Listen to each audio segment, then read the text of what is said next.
Hello dear student, I Muslima Aslam. This is a lecture of Automata. Today we are going to discuss about memory machine with example. So student, previous lecture में हमने देखा था finite automata with output में आपने Moore machine देखा था. आपकी Moore machine मिले मशीन दोनों आती हैं. आपने मोरे मशीन को देखा था. मोरे मशीन में कैसे हम डायग्राम को डिज़ाइन करते हैं. तो सबसे पहले हमने उसमें देखा था कि कैसे स्टेट के साथ हमारा आउटपुट आता है.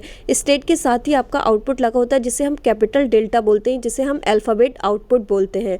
ठीक है. और कैसे हम उसको रिप्रेजेंट करते हैं, आपकी जो ट्रांजिशन टेबल होती है उससे कैसे रिप्रेजेंट करते हैं, कैसे डायग्राम उसका बनाते हैं. तो आई होप आपको वो अच्छे से क्लियर हो गया होगा. अब हम नेक्स्ट लेक्चर जो हमारा है जिसमें हम देखेंगे एक एग्जाम्पल देखेंगे मोरे मशीन का. तो सबसे पहले इसका जो पहला क्वेश्चन है वो देख लेते हैं जो ये आपको दिख रहा है. सबसे पहले इसमें क्या है, design a Moore machine which determine residue mod 3 for each binary string treated as a binary integer. तो वी हैव इसका जो देख लेते हैं कि इसने बोला है कि रेसिड्यू 3 मॉड 3, तो इसका बाइनरी स्ट्रिंग कैसे इसका डिज़ाइन करेंगे. तो we have design a Moore machine which print the remainder when decimal equivalent is divided by 3. तो जो आपका डेसिमल इक्विवेलेंट होगा इज़ डिवाइड बाय 3. तो therefore capital delta is equal to 0 1 2. तो आपकी जो कैपिटल डेल्टा है उसकी वैल्यू क्या आ जाएगी 0 1 2. तो since 0, 1 and 2 are possible remainder, तो आपके 3 के कितने रिमाइंडर बनेंगे 0 1 एंड 2. यानी कि जो आपके पॉसिबल रिमाइंडर बन रहे हैं वो बन रहे हैं 0 1 and 2 when a decimal number is divided by the 3. तो therefore we need which state, मतलब जो 3 स्टेट इन मोरे मशीन. तो हमें इसमें कितनी मशीन की ज़रूरत पड़ रही है, जो हमारी मोरे मशीन में कितनी स्टेट की ज़रूरत पड़ रही है 3 स्टेट की.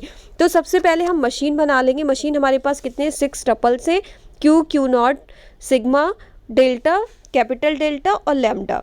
तो सबसे पहले हम देखेंगे कि क्यू हमारे पास कितने आएंगे.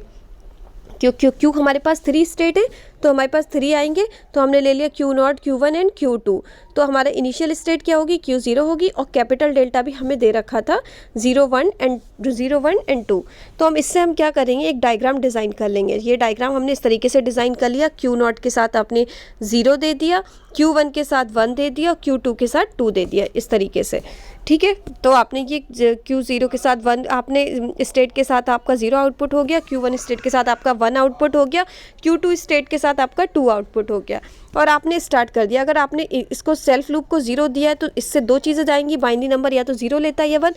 इसने खुद को 0 दे दिया है तो ये Q1 को क्या देगा 1 देगा. ऐसे ही Q1 ने अपने आप को 1 किया है तो वो क्या करेगा, वो Q2 को 0 देगा. Q2 ने अपने आप को 0 दिया है तो वो 1 किसी को देगा. उसने क्या करा, Q0 को 1 दे दिया. इस तरीके से हमने डायग्राम डिज़ाइन कर लिया. तो हम इस पे एक क्वेश्चन और देख लेते हैं. इसकी जो आपका डायग्राम आया है इससे PS आपकी जो है ट्रांजिशन टेबल भी डिज़ाइन कर लेंगे. आपने ट्रांजिशन टेबल भी आगे बनाई है, वो देख लेते हैं. ये ट्रांजिशन टेबल जैसे डायग्राम आया है, आउटपुट आपके 3 थे तो हमने आउटपुट ये यहाँ पे 3 दे दिए 0 1 2. और आपका जो आपकी प्रेजेंट स्टेट थी वो 3 थी, Q0, Q1 एंड Q2. और आपके 2 इनपुट थे 0 1. तो 0 1 पे जो Q0 0 पे Q0 मिला है, Q0 1 पे आपने Q1 दिया है. ऐसी Q1 स्टेट पे आपने 0 पे Q2 दिया है और Q1 स्टेट पे 1 देने पर आपका Q1 मिला है. ऐसी Q2 स्टेट पे आपने 0 देने पर Q2 मिला है और 1 देने पर आपका Q0 मिला है. और इनके आउटपुट जो थे वो क्या थे 0 1 2. तो आपने इसकी ट्रांजिशन टेबल भी बना ली. तो आप नेक्स्ट क्वेश्चन देख लेते हैं. नेक्स्ट क्वेश्चन में सबसे पहले देखते हैं कि design a Moore machine which count the occurrence of the sub string A B input is string. तो occurrence आप सबसे पहले इसमें करना है कि सब स्ट्रिंग आपको A B यानी कि बीच की सब स्ट्रिंग निकालनी है. तो देखो यहाँ पे आपको दिख रहा है A इनपुट A और आपका एक और A जा रहा है ऊपर से और आपको यहाँ पे क्या मिल रहा है B. तो हमें ये चीज़ प्रूफ करनी है. कैसे करनी है हम इसको देखेंगे. A B हमें मिलना चाहिए लास्ट में, लास्ट स्ट्रिंग मिलनी चाहिए. तो ये पूरा डायग्राम बना हुआ आपको दे रखा है, गिवन है. ये डायग्राम आपको गिवन है. इस गिवन डायग्राम से आपको बनाना है. तो ये गिवन डायग्राम में आपको सबसे जो लास्ट में लेके आना है, सब स्ट्रिंग लेके आनी है A B. तो वो किस तरीके से लाएंगे, पहले मशीन हमने ले ली, मशीन के 6 टपल्स ले लिए. सिग्मा आपके पास क्या था, इस डायग्राम को देखने पर आपके 2 ही सिग्मा इनपुट वैल्यू है. Input value A and B है. तो ए एंड बी दे दिया। और डेल्टा क्या है, डेल्टा 0 लगा है, 1 लगा है, 0 लगा है, 1, यानी कि 2 ही है, 0 1, तो यहाँ पे आपने 0 1 दे दिया। ठीक है, क्यू आपके पास स्टेट कितनी है, Q0, Q1, Q2, Q3, तो आपने 4 स्टेट दे दी। अब सबसे पहले लैम्डा Q0 की वैल्यू 0 है, लैम्डा Q1 की वैल्यू 1 है, लैम्डा Q0 की 0 है, लैम्डा Q3 की वैल्यू 1 है। तो अब हमें ये स्ट्रिंग जनरेट करनी है। देखिए सबसे पहले कैसे ए आ रहा है, फिर बी जा रहा है, तो ये कैसे हमें डिज़ाइन करनी है।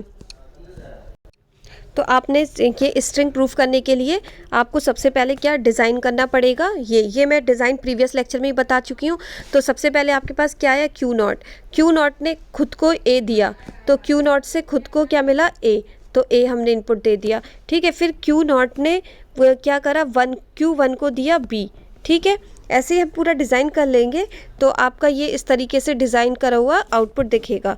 तो आप ये पूरा ऐसे करके टेबल बना लीजिएगा, ऐसे करके, ये मैंने पूरा प्रीवियस लेक्चर में ही बताया था। और Q0 पे आपका क्या है, Q0 स्टेट के साथ 0 दे रखा है, तो ये वो 0 है। Q0 के साथ 0 दे रखा है, Q1 के साथ आपका 1 दे रखा था, तो ये वो 1 है। Q2 के साथ आपका 0 आउटपुट दे रखा था, तो 0 आउटपुट है। Q3 के साथ आपका 1 आउटपुट दे रखा था, तो नीचे 1 है। तो ये इस तरीके से लिख लेना। ये स्ट्रिंग आपको जो लास्ट में ये स्ट्रिंग है ये प्रूफ होके आती है। तो जो ये स्ट्रिंग है इससे हमने ट्रांजिशन टेबल बना ली, और ट्रांजिशन टेबल बना के ये हमने देखा कि क्या क्या हमने पास किया था। तो A B B, A B B, A B हमने पास किया था। लास्ट में हमें ए बी लाना था, हमने ये इस तरीके से पास किया कि लास्ट में हम ए बी पे चले गए। तो the number of occurrence of ones is 2, so occurrence of A B will be count 2। ठीक है, A B will be count कितने बार हो रहा है, 2। एक बार हमें ये मिला है और एक बार बीच में हमें ये मिला है, तो 2 बार हमारा यहाँ पे काउंट हो रहा है। तो आई होप आपको ये अच्छे से स्ट्रिंग जो है वो समझ आ गई होगी। ये वाला डायग्राम मैंने प्रीवियस लेक्चर में डिस्कस किया था, वहाँ से आप देख लीजिएगा कि कैसे हमने डिज़ाइन किया था। तो ये आपका मोरे मशीन का डायग्राम था और मोरे मशीन का एक एग्जाम्पल था। तो आई होप आपको इसकी ट्रांजिशन टेबल भी बनाना आ गई होगी। आपको आउटपुट हर स्टेट के साथ दे रखा होता है, और इनपुट तो आपको अभी तक आप DFA, NFA, EEPSLN, NF में भी जैसे बनाते थे कि Q0 से आप 0 देने पर Q0 जा रहे हैं, वो आप डायग्राम से देख के बना लेते थे। तो आई होप आपको मोरे मशीन अच्छे से क्लियर हो गई होगी। तो नेक्स्ट लेक्चर में हम न्यू टॉपिक देखेंगे। आज के लिए इतना ही। Thank you so much student.